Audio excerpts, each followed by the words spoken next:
യേശുദാസിനും അടൂർ ഗോപാലകൃഷ്ണനും എതിരായ അധിക്ഷേപ അസഭ്യ പോസ്റ്റ് പിൻവലിച്ച് നടൻ വിനായകൻ. അസഭ്യം ഒഴിവാക്കി വിമർശനം ഉന്നയിച്ചുള്ളതാണ് പുതിയ പോസ്റ്റ്.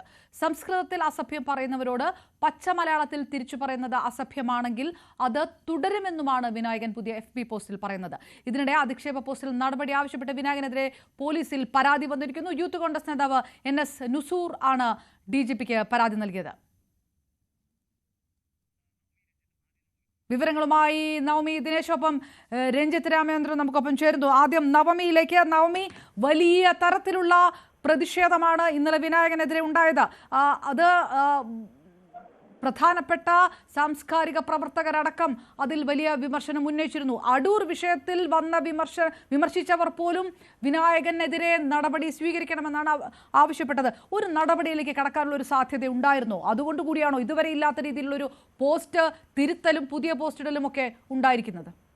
അങ്ങനെ തന്നെ കരുതേണ്ടിയിരിക്കുന്നു അപർണ. ഇന്നലെ വളരെ രൂക്ഷമായിട്ടുള്ള ഭാഷയിൽ, വളരെ മോശമായിട്ടുള്ള ഭാഷയിലാണ് മലയാളികൾ മുഴുവനും ആദരിക്കുന്ന KG യേശുദാസിനെയും അടൂർ ഗോപാലകൃഷ്ണനെയും വിമർശിച്ചുകൊണ്ടുള്ള ചില പരാമർശങ്ങൾ വിനായകൻ തന്റെ ഫേസ്ബുക്ക് പേജിലൂടെ ഇട്ടത്. വിമർശിക്കണം, അത് എത്ര ഉന്നതരായാലും വിമർശിക്കാൻ നമുക്ക് അവകാശമുണ്ട്. പക്ഷേ അത് വിമർശിക്കുന്ന ഭാഷയിൽ അല്പമെങ്കിലും സഭ്യത പുലർത്തണം എന്ന ഒരു കാര്യം വലിയ രീതിയിൽ വിനായകനെതിരെ ഈ സാംസ്കാരിക പ്രവർത്തകരടക്കം രംഗത്ത് വന്നിട്ടുണ്ടായിരുന്നു.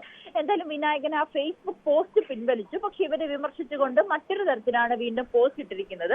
ഇതിനെതിരെ എന്തായാലും കഴിഞ്ഞ ദിവസം വിനായകൻ ഇട്ട ഫേസ്ബുക്ക് പോസ്റ്റിനെതിരെ DGPക്ക് പരാതി നൽകിയിരിക്കുകയാണ്. മുൻ യൂത്ത് കോൺഗ്രസ് നേതാവുമായിട്ടുള്ള NS നുസൂർ ആണ് DGPക്ക് പരാതി നൽകിയത്. വിനായകനെതിരെ നിയമ നടപടി സ്വീകരിക്കണമെന്നും മാനസിക നില പരിശോധിക്കണമെന്നുമാണ് ഇതിൽ പ്രധാനമായും ആവശ്യപ്പെട്ടിരിക്കുന്നത്. മലയാളികളുടെ ആത്മാഭിമാനത്തിന് കളങ്കം വരുത്തുവാനാണ് ഇത്തരത്തിലുള്ള പരാമർശം അടൂർ ഗോപാലകൃഷ്ണനെയും ഒപ്പം KG യേശുദാസിനുമെതിരെ വിനായകൻ ആരോപിച്ചിരിക്കുന്നത്. ഇതിനെതിരെ നടപടി സ്വീകരിക്കണമെന്ന് ആവശ്യപ്പെട്ടുകൊണ്ടാണ് ഇപ്പോൾ DGPക്ക് അടക്കം പരാതി ലഭിച്ചിരിക്കുന്നത്. വിനായകനെതിരെ വലിയ വിമർശനമാണ് ഇപ്പോൾ സമൂഹ മാധ്യമങ്ങളിലും അല്ലെങ്കിൽ സാംസ്കാരിക രാഷ്ട്രീയ മേഖലകളിൽ നിന്നുമൊക്കെ ഉയരുന്നത്.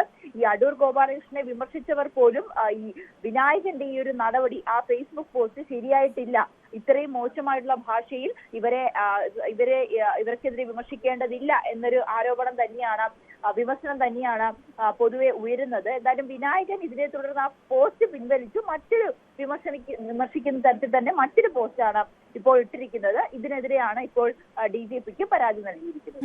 റൈറ്റ്, ഞാൻ വരാം നവമി. രഞ്ജിത്ത് രാമേന്ദ്രൻ നമുക്ക് ചേർന്നു. രഞ്ജിത്ത്, എല്ലാ തവണയും ഉണ്ടായ സോളിഡാരിറ്റി ഒന്നും ഇത്തവണ വിനായകനൊപ്പം ഉണ്ടാകില്ല. ആ തരത്തിലുള്ള പ്രതിഷേധമാണ് ഉയർന്നിരിക്കുന്നത്. അടൂർ ഗോപാലകൃഷ്ണനെതിരെ വിമർശനം ഉന്നയിച്ചവരിൽ മന്ത്രിമാർ പോലും ഉണ്ടായിരുന്നു. പക്ഷേ അവർ പോലും വിനായകനെ സപ്പോർട്ട് ചെയ്യാത്ത തരത്തിലേക്ക് അത്രയേറെ അസഭ്യവശമാണ് പോസ്റ്റിൽ നടത്തിയത്. നിയമ നടപടി ഉണ്ടാകും എന്നുള്ള ഏകദേശ സൂചനകളുണ്ട്. അതുകൊണ്ട് ഈ പോസ്റ്റ് തിരുത്തുകയും പുതിയ പോസ്റ്റ് ഇടുകയും ചെയ്തിരിക്കുന്നു എന്ന് പറയുമ്പോഴും അത് നിയമ നടപടിയെ തടഞ്ഞു വെക്കാൻ പര്യാപ്തമാകുമോ? ഒരു നിയമ നടപടിയിലേക്ക് തന്നെ കാര്യങ്ങൾ കടക്കും എന്നാണോ സൂചന? അങ്ങനെ കരുതണം അപർണ. ഇതാദ്യമായല്ല വിനായകൻ ഇത്തരം കോപ്രായങ്ങൾ കാട്ടിക്കൂട്ടുന്നത്. അതിപ്പോൾ പൊതുമദ്യത്തിലായാലും മദ്യപിച്ചുകൊണ്ട് അല്ലെങ്കിൽ ലഹരിക്കടിമയായി പൊതുമദ്യത്തിൽ കൊല്ലത്തെ ഒരു ബാറിൽ, ഒരു ഹോട്ടലിലൊക്കെ വിനായകൻ കാണിച്ച കോപ്രായങ്ങൾ എല്ലാ മലയാളികളും കണ്ടതാണ്. അതുമാത്രമല്ല, അദ്ദേഹത്തിൻ്റെ വീടിൻ്റെ ടെറസിൽ ഒരു അയൽവാസിയുമായി ബന്ധപ്പെട്ടുള്ള തർക്കത്തിൽ വസ്ത്രങ്ങളെല്ലാം ഊരി പൂർണ്ണ നഗ്നനായി പ്രത്യക്ഷപ്പെട്ടത് CCTV ക്യാമറയിൽ കൂടിയൊക്കെ ഈ മൊബൈലിൽ പതിച്ച ദൃശ്യങ്ങളിലൂടെയൊക്കെ പുറത്തു വന്നതാണ്. അങ്ങനെ തന്നെ വിനായകനെ സമൂഹം വിലയിരുത്തുകയാണ്. അതുമാത്രമല്ല, മുൻ മുഖ്യമന്ത്രി VS അച്യുതാനന്ദൻ, ഉമ്മൻചാണ്ടി എന്നിവർ മാത്രമല്ല, മഹാത്മാഗാന്ധി, ജവഹർലാൽ നെഹ്റു, ഇന്ദിരാഗാന്ധി, രാജീവ് ഗാന്ധി, K കരുണാകരൻ, ജോർജ് ഈഡൻ എന്നിവരെല്ലാം വിനായകനെ കൊണ്ട് വിമർശന വിധേയരായിട്ടുണ്ട്. പക്ഷേ ആദ്യഘട്ടത്തിലൊക്കെ ഈ കോൺഗ്രസ് നേതാക്കളെ വിമർശിക്കുന്നതിലൊക്കെ ആയിരുന്നു. അതുമാത്രമല്ല, സുരേഷ് ഗോപിയെയും അദ്ദേഹം വിമർശിച്ചിരുന്നു. വിനായകൻ കുറച്ചുകൂടി ശ്രദ്ധ പുലർത്തിയിരുന്ന അന്നൊക്കെ ഇടത് ഹാൻഡിലുകൾക്ക് വളരെ പ്രിയപ്പെട്ട ആൾ കൂടിയായിരുന്നു വിനായകൻ.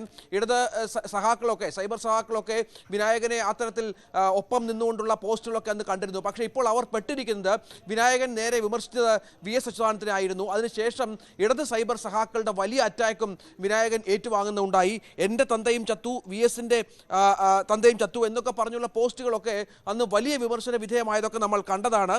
ആദ്യം നമുക്കറിയാം VS മരിച്ചപ്പോൾ അവിടെ വന്ന് അഭിവാദ്യമൊക്കെ അർപ്പിച്ച് മുഷ്ടിയുരുട്ടി മുദ്രാവാക്യമൊക്കെ വിളിച്ചിട്ടാണ് പിന്നീട് വീട്ടിൽ പോയി കള്ളോ ലഹരിയൊക്കെ അടിച്ചിട്ട് പിന്നീട് ഇത്തരം പോസ്റ്റുകൾ ഇടുന്നത്. ഇതൊക്കെ നമ്മുടെ സമൂഹം വളരെ കൃത്യമായി തന്നെ വിലയിരുത്തും. വന്ന് കയറിയപ്പോൾ എത്തിയപ്പോൾ VS വലിയ മഹാനാണെന്ന് പറഞ്ഞ് അവിടെ മുഷ്ടി ഉരുട്ടി മുദ്രാവാക്യം വിളിക്കുന്നു.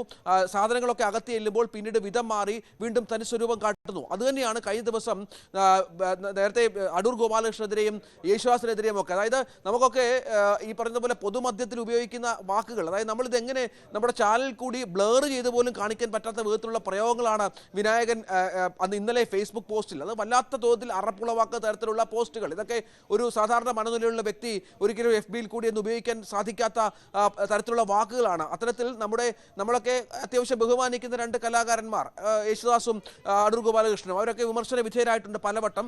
ഇപ്പോഴും അടൂർ ഗോപാലകൃഷ്ണന്റെ കഴിഞ്ഞ ദിവസത്തെ കോൺക്ലേവിലെ ചെയ്തിയൊക്കെ പലതരത്തിൽ വ്യാഖ്യാനിക്കപ്പെടുന്നുണ്ട്. പക്ഷേ അങ്ങനെ അടൂരിനെ വിമർശിക്കുന്നവർക്ക് പോലും വല്ലാതെ പുച്ഛം തോന്നുന്ന മ്ലേച്ഛമായ ഭാഷയിലാണ് വിനായകൻ ഇന്നലെ വാക്കുകൾ ഉപയോഗിച്ചിരുന്നത്. അതും ഒരു സോഷ്യൽ മീഡിയയിലൂടെ ഒരുപാട് പേർ കാണുന്ന ഒരു സ്ഥലത്ത് ഉപയോഗിക്കുന്ന ഒരു പശ്ചാത്തലം വരുന്നു. അത് വിനയാകുമെന്ന് വിനായകന് തന്നെ തോന്നുന്ന പശ്ചാത്തലമാണ്. കാരണം അപ്പോൾ തന്നെ പല കോളുകളും ഒരുപക്ഷെ വിനായകന് ചെന്ന് കാണണം, നീ അകത്താകും എന്ന് ഉറപ്പിക്കണം എന്ന് പറഞ്ഞ് ഇപ്പോൾ കുറച്ചുകൂടി മയപ്പെടുത്തിയിട്ടുണ്ട്. പക്ഷേ വിമർശനങ്ങൾ കുറച്ചിട്ടില്ല എങ്കിൽ പോലും ആ അസഭ്യ വാക്കുകളും അശ്ലീല വർത്തമാനങ്ങളൊക്കെ കുറച്ചാണ് ഇപ്പോൾ വിനായകൻ പോസ്റ്റുമായി രംഗത്ത് വന്നിരിക്കുന്നത് എന്നുള്ളതാണ് ഏറ്റവും പ്രധാനപ്പെട്ട കാര്യം. പലതവണ ഇത്തരം കാര്യങ്ങളിൽ കോടതി കയറിയിട്ടുള്ള ആൾ കൂടിയാണ് വിനായകൻ എന്ന് വേണം മനസ്സിലാക്കാൻ. അയൽവാസികൾക്ക് സ്വൈര്യമില്ല, ഇയാൾ ചെല്ലുന്ന പരിപാടികളിൽ ആളുകൾക്ക് സ്വൈര്യമില്ല, ഇയാൾ ഹോട്ടൽ കയറിൽ അവിടെ ആളുകൾക്ക് സ്വൈര്യമില്ല, സിനിമാ സെറ്റുകളിൽ ഇയാൾ കുഴപ്പമുണ്ടാക്കും. ഇപ്പോൾ പൊതുസമൂഹത്തിനും ഒരു ശല്യക്കാരനായി വിനായകൻ മാറുകയാണ്. അപർണ. റൈറ്റ്. രഞ്ജിത്ത് രാമചന്ദ്രൻ കൂടിയാണ് വിവരങ്ങൾ നൽകിയത്. ഞാൻ തിരികെ എത്താം. രഞ്ജിത്ത്, നവമി നമുക്കൊപ്പം ചേരുമ്പോൾ യൂത്ത് കോൺഗ്രസ് നേതാവ് NS നുസൂറാണ് പരാതി നൽകിയിരിക്കുന്നത്. വിനായകനെതിരെ നിയമ നടപടി ഉണ്ടാകുമെന്നുള്ള ഒരു സൂചനകളൊക്കെ വരുന്നു. നുസൂർ നമുക്കൊപ്പം ചേരുന്നു. നുസൂർ, ഒരുപക്ഷെ സാംസ്കാരിക കേരളം മുഴുവൻ ഈ പരാതിക്കൊപ്പം നിൽക്കാനുള്ള സാധ്യത തന്നെയാണുള്ളത്. അങ്ങനെ ഇത്രയും മോശമായിട്ടുള്ള അസഭ്യ പോസ്റ്റ് ഈ വിനായകൻ നിങ്ങളുടെ പരാതിക്ക് തൊട്ട് പിറകെയാണോ പിൻവലിച്ചിരിക്കുന്നത്? ഒരു നിയമ നടപടിയിലേക്ക് കാര്യങ്ങൾ കടക്കുന്നു എന്നുള്ളൊരു സൂചന ഇതിനകത്തുണ്ടോ?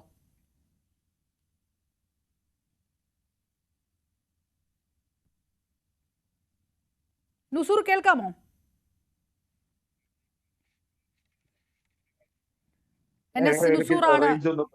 കേൾക്കാമോ നുസൂർ? ഞാൻ ചോദിക്കുന്ന ഒരു നിയമ നടപടിയിലേക്ക് കടക്കാനുള്ള ഒരു സാധ്യതയുണ്ട്. അത് മുൻകൂട്ടി കണ്ടുകൊണ്ട് ഈ പോസ്റ്റിൽ നേരത്തെ പറഞ്ഞ ഈ പച്ച മനുഷ്യന്റെ ഭാഷയൊക്കെ മാറ്റിക്കൊണ്ടുള്ള ഈ പോസ്റ്റ് തിരുത്തലൊക്കെ അതുകൊണ്ടായിരിക്കുമോ? എന്താണ് നുസൂർ തോന്നുന്നത് പരാതി കൊടുത്തതിനു ശേഷം? വിനായകനെന്ന് മാത്രമല്ല, ആർക്കെതിരെയും ഏത് തരത്തിലും ആരോപണങ്ങൾ ഉന്നയിക്കാം, കാര്യങ്ങൾ പറയാം. പക്ഷെ അതിനൊക്കെ സഭ്യമായ ഭാഷകൾ ഉപയോഗിക്കണം എന്നുള്ളത് ഇതിനകത്ത് വിനായകൻ ചെയ്തത് വളരെ അശ്ലീല പദങ്ങൾ ഉപയോഗിച്ചുകൊണ്ട്, കേട്ടാൽ അറപ്പുളവാക്കുന്ന തരത്തിലുള്ള പദങ്ങൾ ഉപയോഗിച്ചുകൊണ്ട് ബഹുമാനായ അടൂർ ഗോപാലകൃഷ്ണനെ അതുപോലെ തന്നെ KJ യേശുദാസിനെയൊക്കെ അപമാനിക്കുന്നു. അത് നമ്മുടെ കേരളം സാംസ്കാരിക തലത്തിൽ വളരെ നിൽക്കുന്ന കേരളത്തിന് തന്നെ അത് അപമാനത്തിലേക്കുള്ള പരാമർശങ്ങളായി പോയി. സ്വാഭാവികമായും വിനായകനിൽ നിന്ന് മറ്റൊന്നും പ്രതീക്ഷിക്കണ്ട എന്ന് പലരും പറയുമ്പോഴും ഞാൻ പറയുന്നത് വിനായകനെ പോലെ ഒരാൾ ഇത് ചെയ്യാൻ പാടില്ല എന്നുള്ളത് മാത്രമല്ല, അദ്ദേഹത്തിന്റെ മുൻകാല ചരിത്രം എടുത്ത് നോക്കുമ്പോൾ ഒട്ടനവധി കേസുകളിൽ ഒരു സാമൂഹ്യ വിപത്തായി തന്നെ മാറുന്ന തരത്തിലേക്കുള്ള ഒട്ടനവധി വിഷയങ്ങളിൽ അദ്ദേഹം കേസുകളിൽ വിധേയനായിട്ടുണ്ട്. അതുമല്ല, ലഹരിക്ക് അടിമത്തുകൊണ്ട് ചെയ്യുന്ന കാര്യങ്ങൾ പുറത്തു വന്നിട്ടുണ്ട്. അപ്പോൾ